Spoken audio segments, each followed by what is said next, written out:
So here we have the BMW 320d Sport Touring M Sport Automatic on a 67 plate. I'm going to start off by showing you around the outside of the car, and then we'll hop in and run through some controls on the inside. But from the outside you can see that it's a 5-door car with alloy wheels and tinted windows. We'll start off inside the boot and then work our way around the rest of the car from there.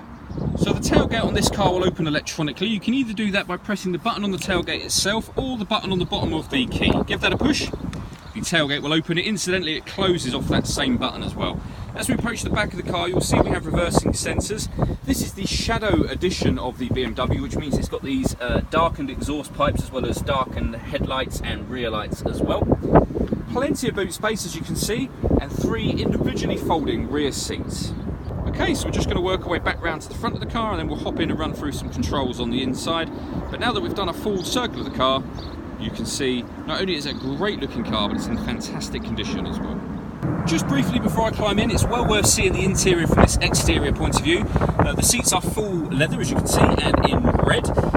There's plenty to run through on the dashboard, so let's hop in and we'll do that now. Okay, so now that we're inside the car, we're going to start with the dials. On the right hand side we have the rev counter, and on the left hand side the speedometer. You can see the total miles on this car are 1,772, so very low mileage. The information that's displayed above that can be changed using buttons on the steering wheel for various different pieces of fuel economy information, as you can see. If we back out to the steering wheel, on the left hand side we have cruise control and speed limiter, and on the right hand side we have stereo controls as well as voice activation for the phone. So hit that button, ask it to dial anyone in your contacts list, and it can do that for you without you having to take your phone from your bag or pocket. That is of course once you paired the phone, and that's done on the central screen, which I'll show you in a moment. You'll also see we have these plus and minus paddles either side of the steering wheel. That is so that you can change up and down a gear should you wish to on this automatic gearbox. Over on the center screen is where you would pair your phone, amongst other things. Now you can see I'm moving around various menus at the moment. Everything that you do with regards to that movement is done using BMW's Idrive system, which is essentially this dial. You can access certain main menus directly off of these buttons. Otherwise, this dial, twisting it will take you through the various options. You can select things. This moves to the right, left, up and down as well within the various menus. So for example, if we want satellite navigation, we can select satellite navigation. We can go into the map. There's a full video showing how the satellite navigation works on our website, which is well worth checking out. If we go back to the main menu, you can connect your phone via communication, and in this menu you can see the music options we have in this car. So we have DAB radio, FM, AM, a CD player. We can connect up a phone via USB and stream music wirelessly. That's Bluetooth audio. And we have a USB input as well. So plenty of ways to listen to your music in this car. Working our way down, we have the CD player and then dual zone climate control. So you can adjust the temperature on either side of the car. Fan speed is adjustable in the middle.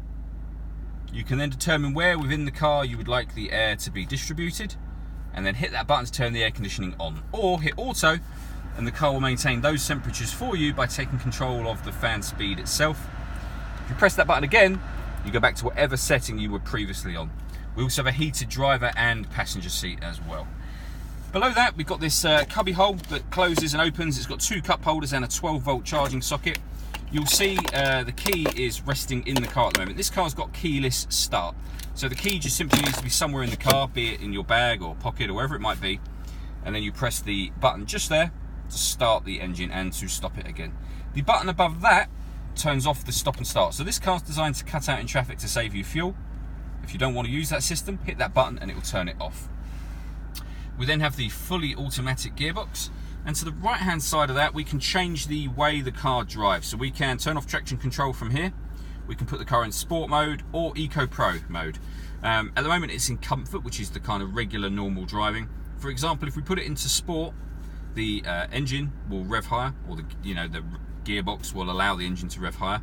The power steering will become firmer, so it will feel slightly sportier, and the accelerator pedal will react a bit quicker to what you do. So the whole thing just feels sportier. Similarly, Eco Pro will put it on the more docile end of that same scale. And then finally, in the central armrest area, we've got the USB input. All that leaves me to say is thank you for taking the time to watch this video. If you'd like to come and see the car in person and have a test drive, please feel free to call any of our MJA sites. We'd love to hear from you soon.